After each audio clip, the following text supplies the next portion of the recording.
গুরুতর চোট পেয়েছেন পাঞ্জাব কিংসের পেস বোলার লকি ফার্গুসন, যার কারণে আইপিএলের বাকি অংশে তার খেলা নিয়ে অনিশ্চয়তা তৈরি হয়েছে। গত শনিবার সানরাইজার্স হায়দরাবাদের বিপক্ষে বোলিংয়ের সময় বাঁ পায়ের উরুতে চোট পান ফার্গুসন।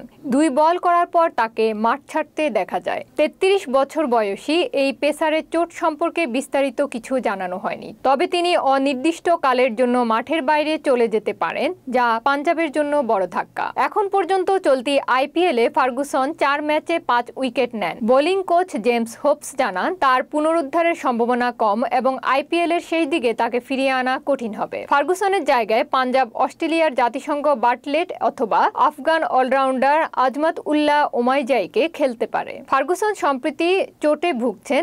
আইপিএল 20 ও 2024 সালের পেশির চোটে পড়েছিলেন। আইপিএলে পাঞ্জাব 5 ম্যাচে 3টি জয় নিয়ে ষষ্ঠ স্থানে রয়েছে।